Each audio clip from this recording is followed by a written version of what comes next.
Hola a todos. Hoy vamos a hablar sobre una corriente de pensamiento, ¿no? Político, económico e incluso filosófica, que se llama el liberalismo. Liberalismo que seguramente todos lo hayáis oído alguna vez, porque, bueno, de vez en cuando se deja escuchar esta palabra por las noticias, ¿eh? Más bien el neoliberalismo, pero bueno, para entender el neoliberalismo es importante ver qué es el liberalismo y, bueno, orígenes, importancia histórica, que de verdad que tiene mucha, ya os lo garantizo, y de verdad que ha sido algo que ha repercutido mucho en la sociedad para entenderla tal cual la tenemos hoy en día. Entonces, pues vamos a ver qué es eso del neoliberalismo, ¿de acuerdo? Perdón, del liberalismo. Mirad, eh, he seleccionado esta obra, que es clásica, de un pintor francés romántico llamado Eugène Delacroix, que representa pues la esencia de lo que fue las luchas revolucionarias en favor del liberalismo. ¿Eh? Y creo que para empezar es lo mejor que podemos observar, ¿de acuerdo? Bueno, veis que aparece la imagen, ¿no? de la mujer libertaria, ¿no? Con el estandarte de la bandera tricolor, ¿no? Abanderando a las masas de franceses de todos los tipos sociales, ya sean gente que me parecen a mí más burguesa, otros pues con un toque más rudimentario representando las clases más bajas y bueno, sobre todo indicando que bueno, si se quería cambiar lo que había antes, es decir, el antiguo régimen, ese rey, esa aristocracia, ese clero, ¿no? Omnipotente, que todo lo gobierna y que, bueno, tiene derecho sobre cada uno de los aspectos de la sociedad y de la vida, se iban a necesitar las armas. Aquí se ve claramente que está portando una bayoneta como símbolo de las revoluciones no se tienen que hacer cueste lo que cueste, dejando mártires por el camino, como vemos aquí, y intentando arrebatar ese poder que tiempo atrás y durante tantos siglos han ostentado un grupo de ciudadanos en particular. Esos movimientos revolucionarios de los liberales tienen unos antecedentes que, bueno, todos podemos imaginar, ¿no? En la cabeza de los grandes pensadores de la Ilustración, Montesquieu, Voltaire y tantos otros, que se llevaron a cabo, ¿no? A la práctica en la Revolución Francesa, que aunque la Revolución Francesa fue un hito histórico que marcó, ¿no? Un evento que supuso que el pueblo se rebelase por primera vez prácticamente en la historia, ¿no? Contra las clases, bueno, contra la oligarquía, ¿no? O sea, grupos sociales que gobiernan sobre otros, no supuso un cambio en sí. Es decir, tuvieron que pasar una serie de años y otra serie de revueltas para que ese cambio, ese ideal revolucionario, liberal, en el que se da al pueblo un cierto grado de autonomía, ah, llegase, ¿no? Se terminase de conformar. En definitiva, ya sabéis que el cuadro ese de Delacroix no representa la Revolución Francesa. Lo que está representando son, en este caso, la revuelta de París de 1830, la revuelta en Francia. Pero bueno, desde luego que ahí está como antecedente y muchos de los revolucionarios posteriores tenían las ideas de los revolucionarios franceses de esa época como inspiración. Luego, por otro lado, en Inglaterra durante todo el siglo XVIII se había desarrollado un capitalismo agrario. En definitiva, los terratenientes que habían, pues con ese sistema de enclosures, de emparcelamientos, habían cerrado sus tierras, habían generado una gran fuente de rendimiento, que por otro lado habían terminado de arruinar a las clases más bajas porque ya no tenían esas tierras donde ir a pastar con sus animales o trabajarlas de alguna forma u otra. Pero bueno, sí que un grupo social se enriqueció.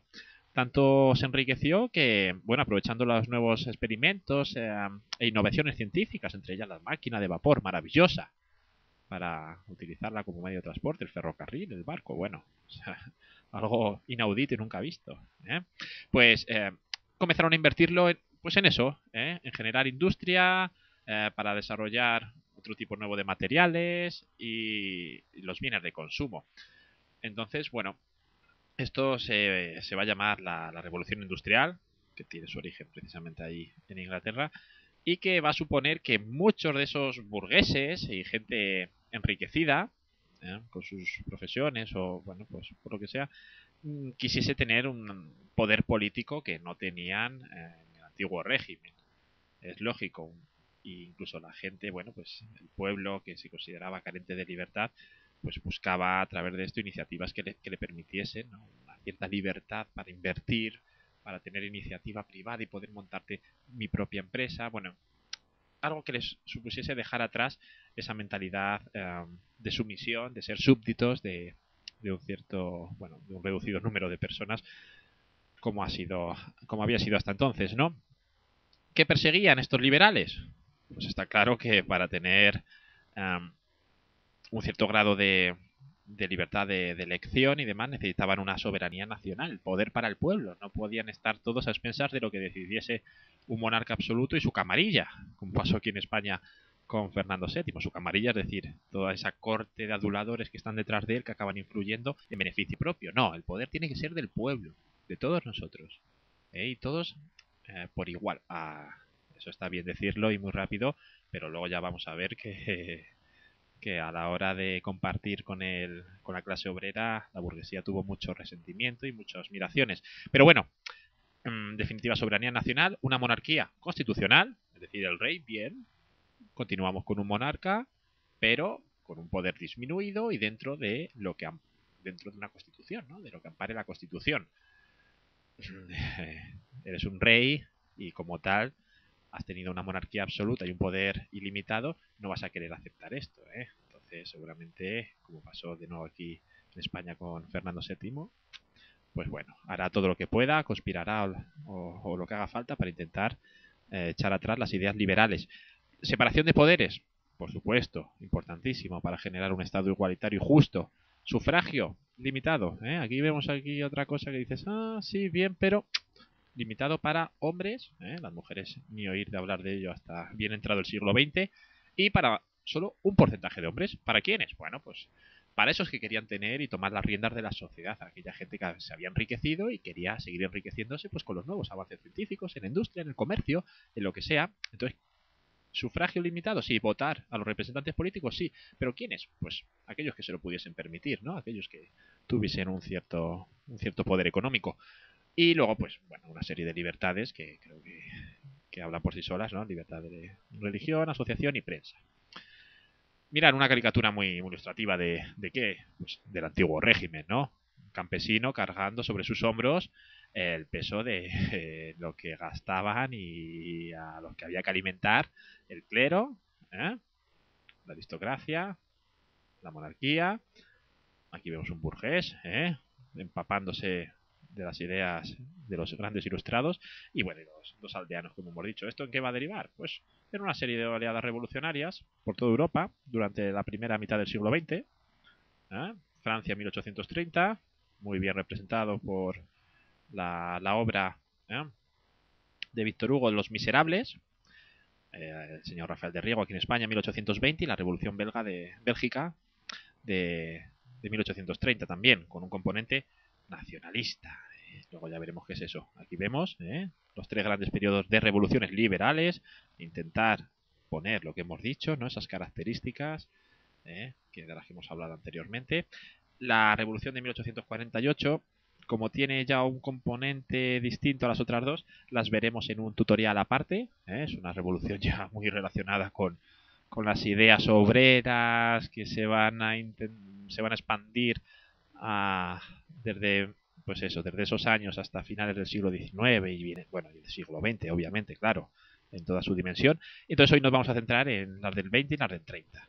Que mirar, las del 20, ¿dónde empiezan? Pues mira, tenemos el honor aquí en España de ser, en este caso, la vanguardia con la revolución de Riego. Aquí estaba el señor Riego, estaba esperando irse a América a intentar luchar contra los pueblos americanos que estaban intentando independizarse de España, lo cual consiguieron la mayoría de ellos, y él decide que no, que se queda aquí y genera una revolución. Eso ya lo hemos visto en el vídeo del trienio liberal, ¿de acuerdo? Pero lo importante aquí es que esas ideas revolucionarias, claro, se van a contagiar alrededor.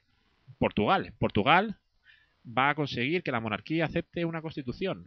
Bravo.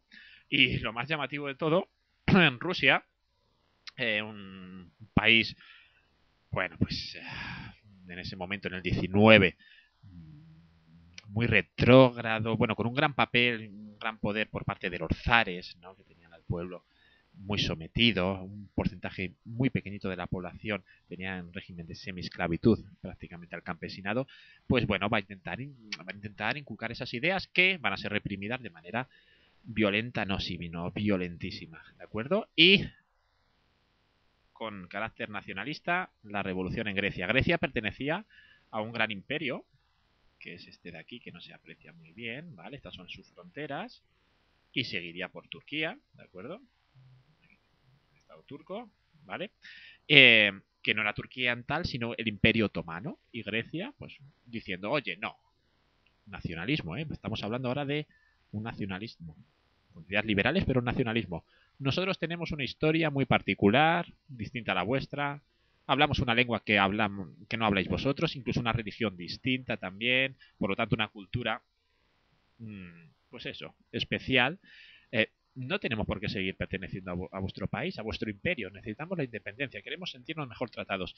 Y van a entrar en un conflicto bélico, ¿vale? Grecia con este imperio otomano, que va, bueno, hay un cuadro de Delacroix muy bonito, también, ¿vale? Romántico, en el cual se ve pues una matanza de los otomanos en un lugar de Grecia, en el cual se refleja muy bien, pues bueno, esa represión constante, pero que acabó con final feliz para los griegos porque consiguieron su independencia, ¿eh? Y bueno, de aquí pasamos ya a las revoluciones de 1830, las revoluciones en Francia. Este señor de aquí es el último de los Borbones que gobernó allí, ¿eh? Es tocayo mío, se llama Carlos X de Francia. Y bueno, estuvo gobernando saltándose, bueno, cualquier idea liberal constitucionalista. Y claro, pues esto enfadó a las clases francesas burguesas que tenían, como hemos visto, el antecedente de la Revolución Francesa, que van a buscarle un sustituto en la figura de este señor de aquí, ¿vale? Que ya no es Borbón, pertenece a la Casa de Orleans, es Luis Felipe, y que va a captar lo que dice la Constitución momentáneamente. Es curioso que, bueno, esto es lo de Los Miserables, ¿eh? Vuelvo de nuevo a la película que sé que gusta, en el cual el pueblo pues entra en armas, se rebela y logra cambiarlo. ¿Qué pasa? Que aquí hay una cosa muy curiosa.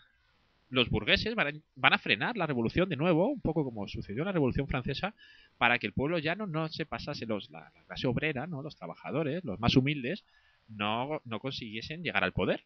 Entonces, una vez que consiguen tener a este hombre, a Luis Felipe, pues van a frenar los intentos de los demás y van a boicotear, por así decirlo, la revolución a grandes rasgos ya, ¿eh? Pero bueno, es importantísima esta revolución de Francia, ¿de acuerdo? Porque, desde luego, no se volverá al antiguo régimen en ese país, ¿eh? Fue un cambio ya considerable y trascendente. Y bueno, ya para acabar, la revolución nacionalista de Bélgica, que esta sí que triunfará. Bélgica pertenecía a un país que se llamaba en ese momento las Provincias Unidas de Holanda, ¿eh?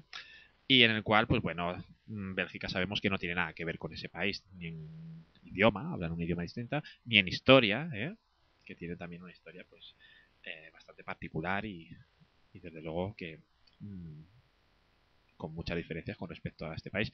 Y bueno, entonces tiene un componente nacionalista, con la bandera aquí lo vemos, el emblema de Bélgica, y triunfará pues esta revolución nacionalista y conseguirá la independencia, así como lo consiguió Grecia, ¿no? Son dos países que lograrán emanciparse y bueno, pues fijándose en su historia, cultura, religión y demás, lograrán alcanzar la independencia. Algo que intentaría, por ejemplo, Polonia, durante esa misma, fijándose en Bélgica, en esos mismos años, pero no fracasará y serán reprimidos duramente de nuevo por Rusia, ¿no? Polonia pertenecía a la Rusia zarista. Y con esto terminamos. Ya digo que en otro vídeo veremos un poco un poquito más de manera más detallada la revolución de 1848 y los dos nuevos países que a finales del siglo XIX se van a formar en Europa, dos países potentísimos como son Italia y Alemania. Un saludo a todos.